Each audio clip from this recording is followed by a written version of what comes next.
solidarity. And right? And when you have a union, you have a voice in your workplace. And that's what democracy is. So when I say, show me what democracy looks like, you say, this is what democracy looks like, right?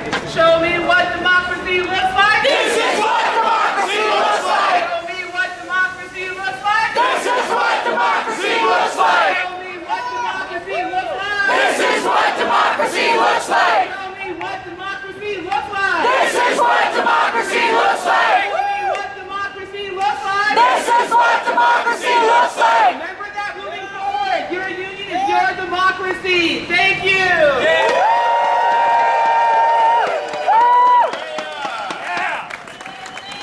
Welcome, sisters and brothers. Are you fired up now?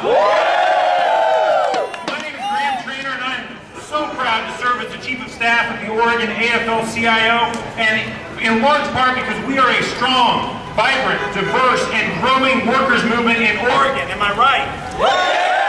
In today's court case, a future court case, a hostile... Wait, Mike. Hey guys, what's that? So less shouting? Is that okay? More shouting. Okay, got it.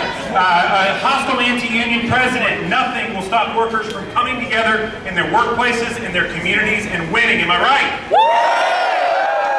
This whole week of decisions has been hard to comprehend, as the most ideological court in a century hands down harmful, racist, regressive decision after decision. And you know, there's one thing that you may have noticed, but I sure have noticed this week from the Supreme Court that weaves a thread through all the attacks we've seen. The labor movement that is my home, right here in Oregon, is one that fights for immigrants and refugees and supports comprehensive immigration.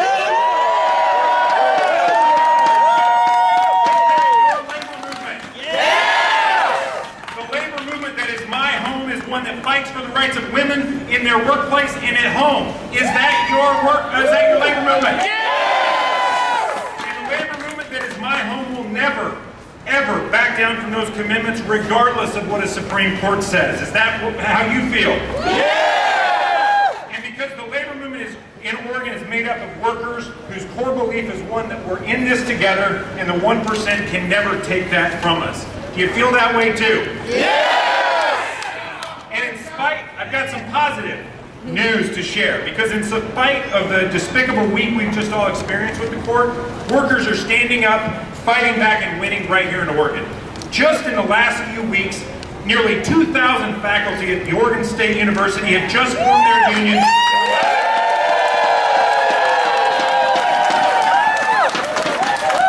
Burgerville workers in the low-wage, no-benefit fast food industry have recently organized their unions.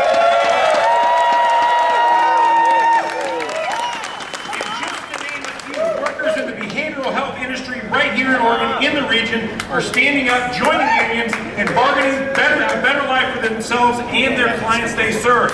That is a really proud couple stats to share. These are all things that we should be proud of, and I'm especially proud today to have an opportunity to introduce some incredible speakers and leaders that are on the front lines of the fight for workers' rights. These are folks that I respect and admire. And today, just to be clear, we're not here just to shout. We're here to act, and we're here to recommit to the struggle for fairness and an economy that works for everyone and in our communities at the same time. So without further ado, I'm super proud to introduce Executive Director of Oregon AFSCME, Stacey Chamberlain. Give it a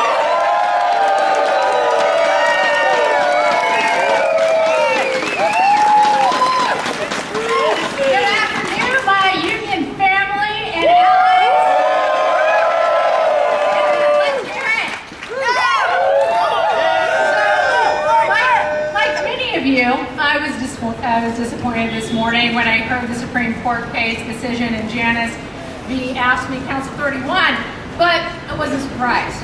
You know, this is something that we expected, and this is something that we have been preparing for in Oregon's labor movement and across this country for years. And how we prepared for that was by having one-on-one conversations with our members, letting them know what is at stake, and having them stand up, push back, and have conversations with other members and their unions. And because of that, I am so proud to stand before you today to say AFSCME Council 75 is bigger than we've ever been. We have the highest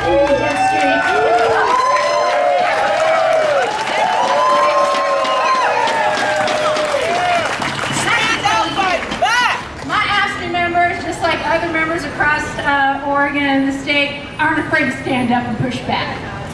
But let's make no mistake, besides our density and our ability to grow, this case isn't about Mark Janus.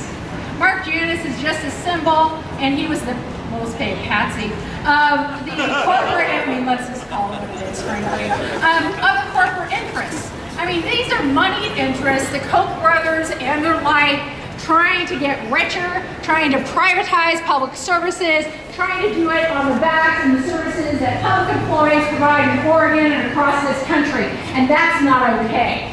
But this is one of many attacks, and it's not going to be over.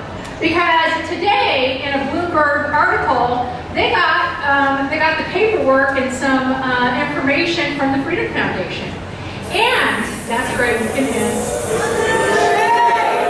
I call it something else in my office. But the Freedom Foundation plans on spending $4 million in Washington, Oregon, and California on a misinformation campaign targeted at union members because they think that they can trick members into believing they can get something for nothing and they can get all the benefits and not have to pay a dime. Our members are smart. They're not easily tricked, but they get mad. And they get mad when people think that they don't know what they're doing and they feel disrespected. And our members have shown that and pushed back. So this $4 million, they've hired 80 canvassers in Oregon, Washington, and California to do their dirty work. But we know it won't work. Our members have pushed back today, and the first phone call in the Portland office today was from a member who wanted to know how to pay more in union dues.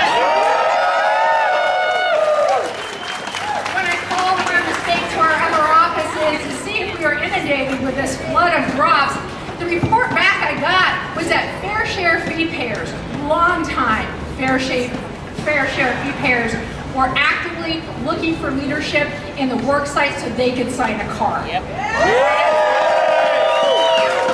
So I am very proud to say we actually had more people sign up as members today than we had drop.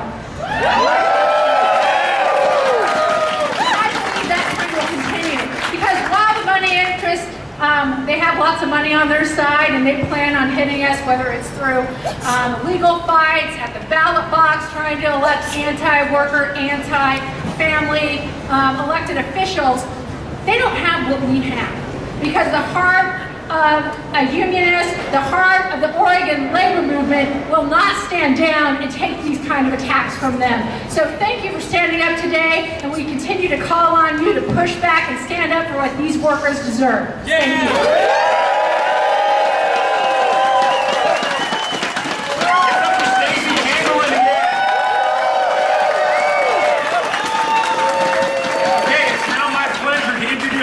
Speaker Elizabeth Goetzinger is the president of AFSCME Local 3580 Metro Workers. Give it up for Elizabeth.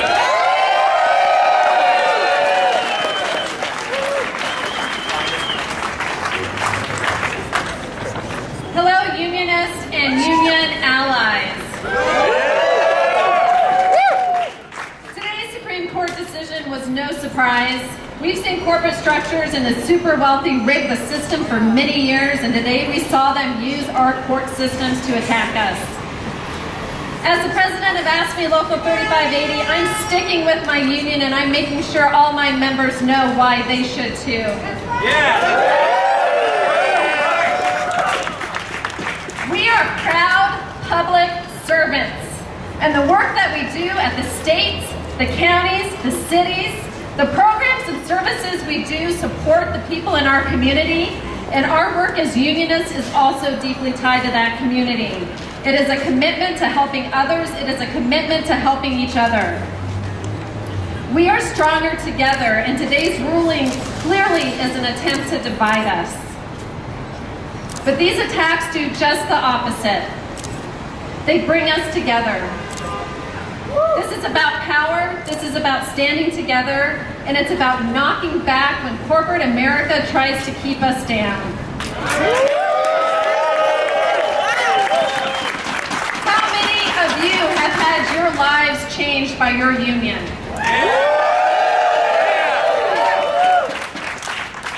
The union has not just just changed my life, but it has had a profound effect, a profound impact on my family.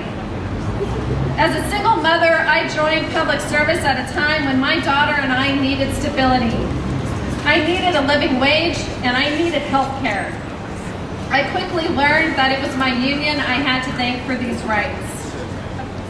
After months and then years in the union, I saw the work that you typically hear about unions doing.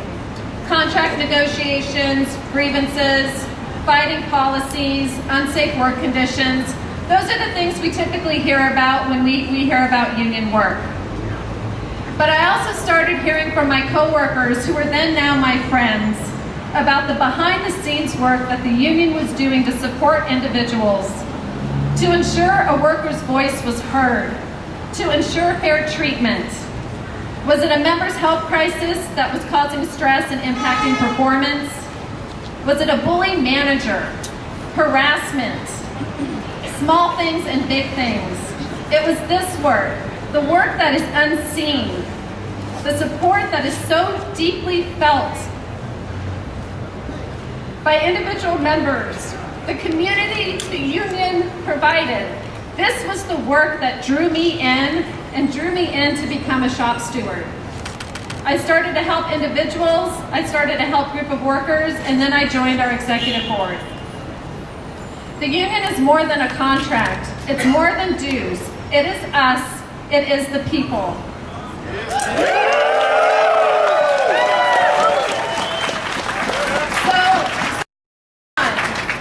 And then life threw me a curveball, and my family faced a major health crisis. I was pushed down, I was set back, and I was terrified. But my union was there for me. They not only supported me emotionally, but they fought for the schedule and the flexibility I needed to take care of my family and still retain the job that I was good at, that I worked hard at, and I wanted to keep. And so when we were healed and I was ready to jump back in, I started being a steward again, and I needed to pay it back and begin paying it forward. And now, as president of my local, I am so grateful to my union for the leadership opportunities that they have given me, for the strength and the love that I feel from the members every day. I am a woman leader, and my union supports me. It supports women.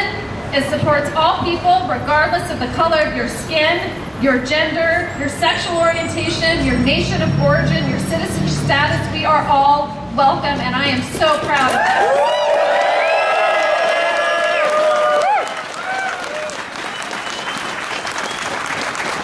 And you guys, on a day like today, people keep asking me how I'm doing, and you know what?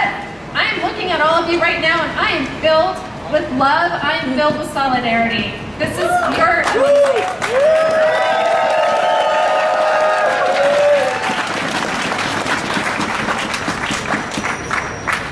Just taking a moment to really soak it all in. This morning I found myself a couple hours after the Janus ruling was announced with a handful of signed union cards that were given to me one by one.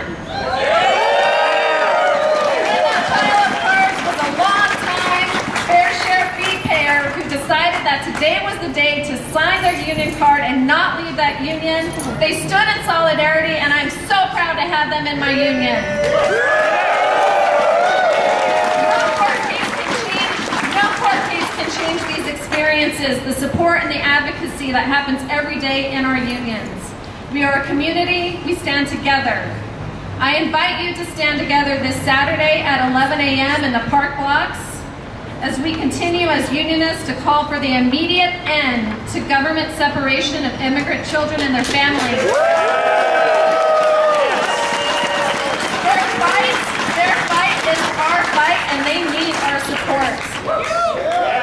The trumped up courts and structures in our society will continue to chip away at the rights of working families and people and those who need their voices heard. They are after our rights and after our power, and we will continue to fight back, and we will fight back against those people who push the Janus case through the court system. For decades, wealthy elites have empowered politicians and their front groups to try to reverse the progress we have made.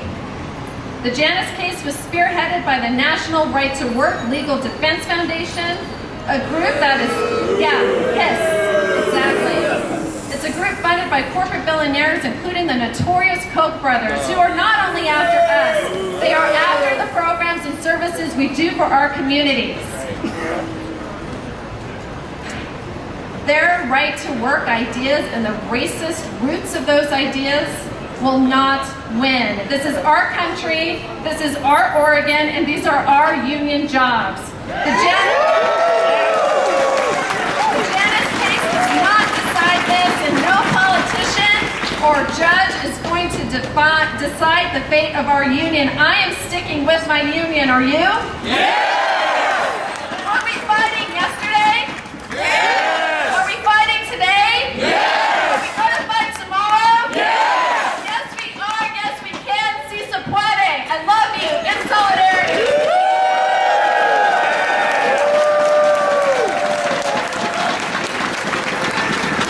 Give it up for Elizabeth one more time.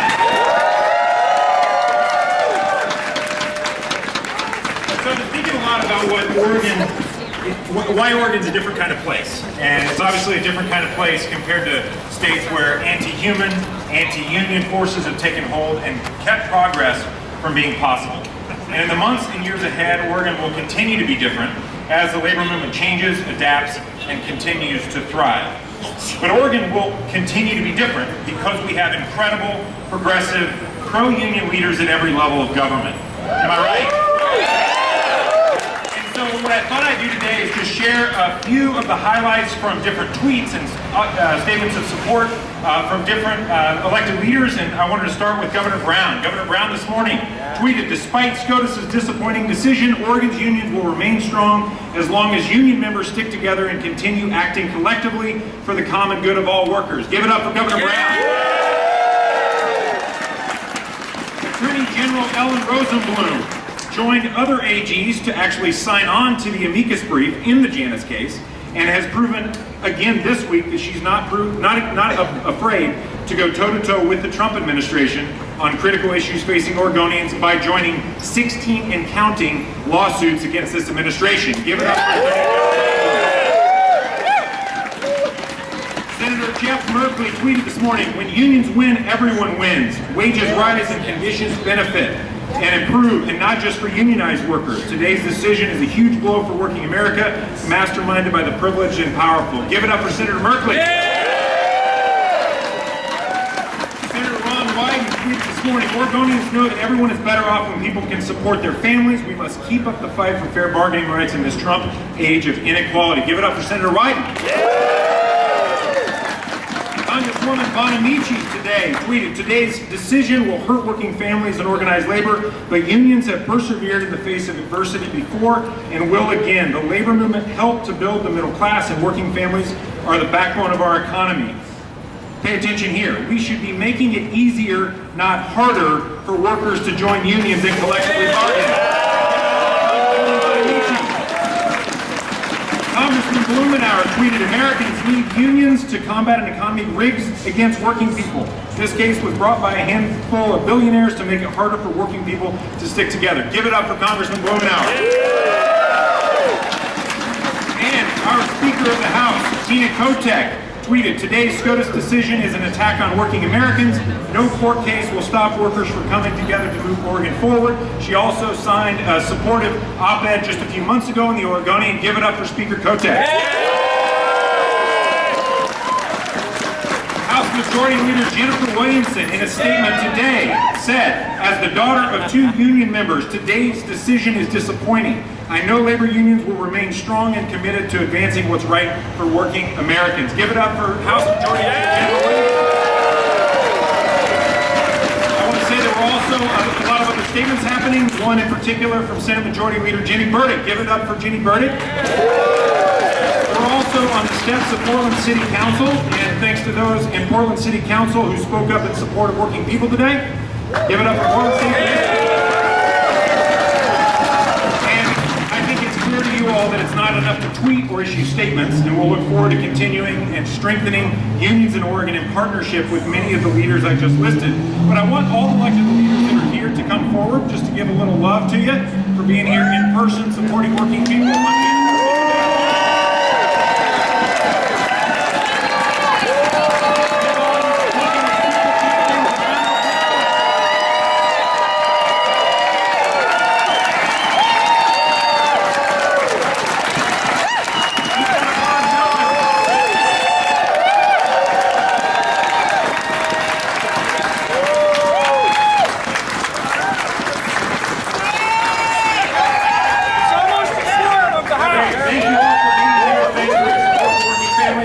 We appreciate all you do for working people today. Thank you.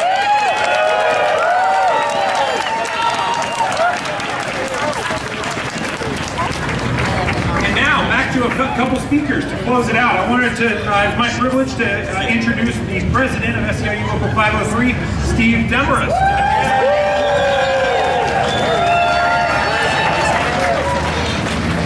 Hey, workers!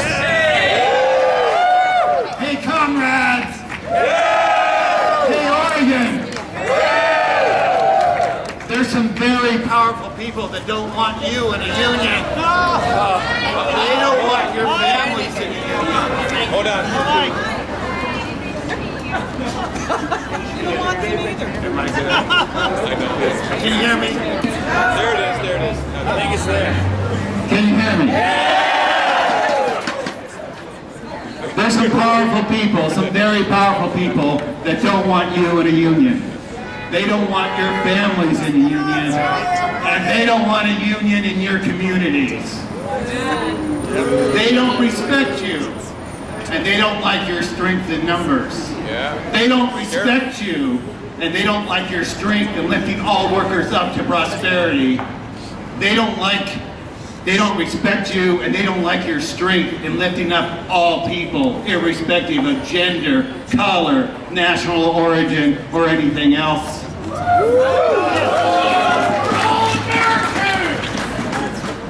But because they don't respect you, they underestimate you. They think if they make it hard, you'll quit. So they're trying to make it hard, but it won't work. We've done this before, and it didn't work. 4 years ago, they took away fair share from home care workers, just like they took it away today from public sector workers. SEIU 503 represents home care workers, and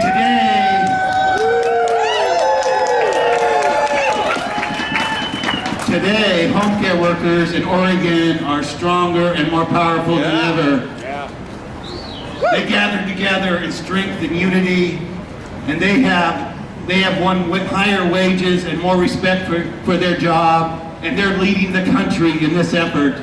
And we're going to continue to be a model for this country, because we're going to continue to fight and win in Oregon.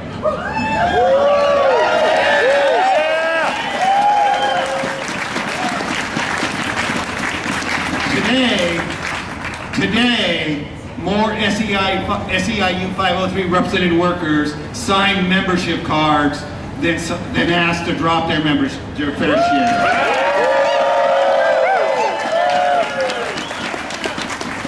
So the billionaires, the corporations, and the powerful have tried it again, but all they've done is hand us a moment for us to shine, a moment for us to unite, a moment for us to fight for all workers and to win. And that's what we're going to do. We're going to win. Give it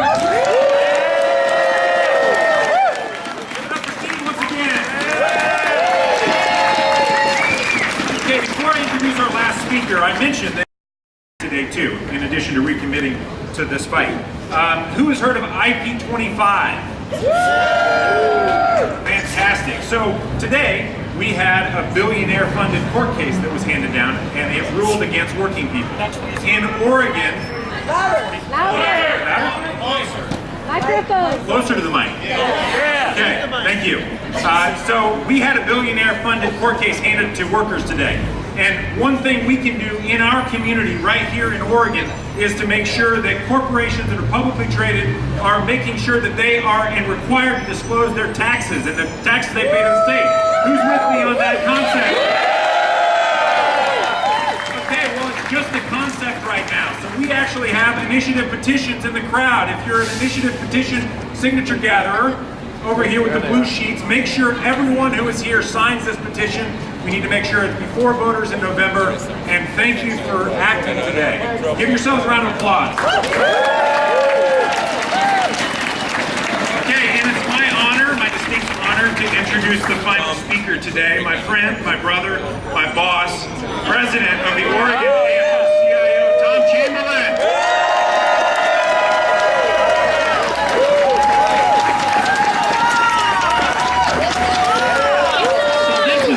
Unity looks like. It's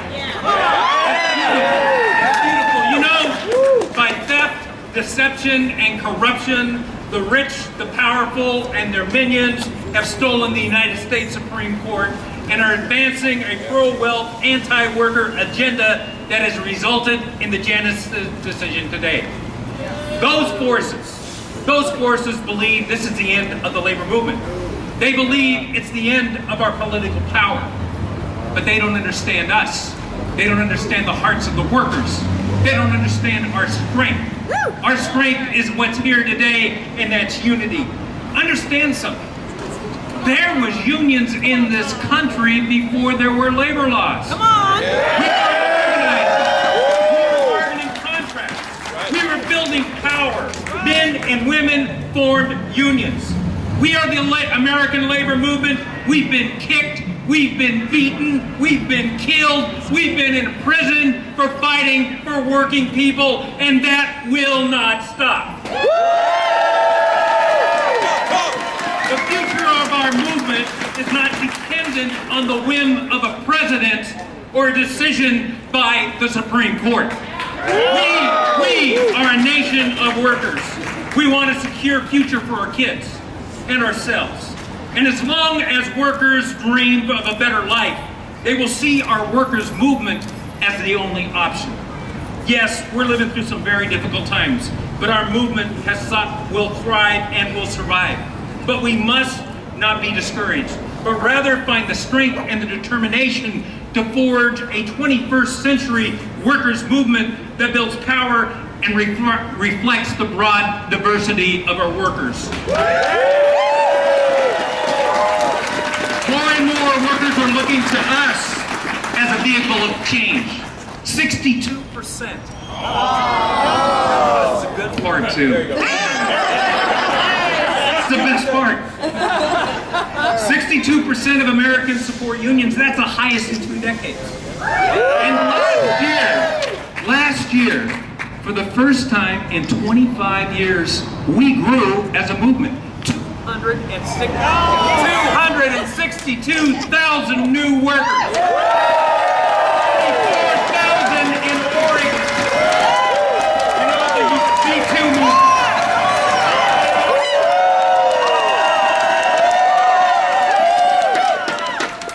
The Me Too movement. Fighting for a secure and safe workplace. Workers on strike across this nation. Vast marches in protest. And the increase in the numbers of workers joining unions are not only a component of a backlash, but a symptom of an America trying to readjust our course back to a nation that's fair for all and not just a privileged few. Never forget who we are. We are the American Union Movement.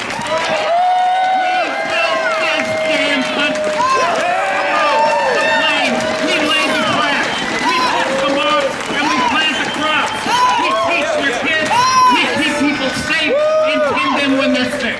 We are the American Union Movement. We put America to bed at night and wake America up in the morning. We stand strong. We stand united. We stand defiant. We are the American movement and the only hope for the American worker. Who are we? Union! Who are we? Union! Who are we? Union! Who are we? Union!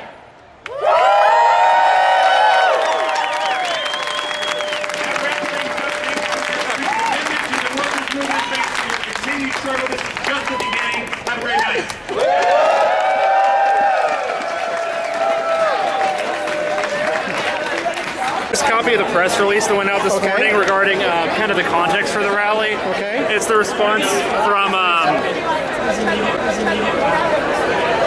the major public sector unions in Oregon. So that should give you what you need. Okay. Yep. Thanks. Yeah, you're welcome.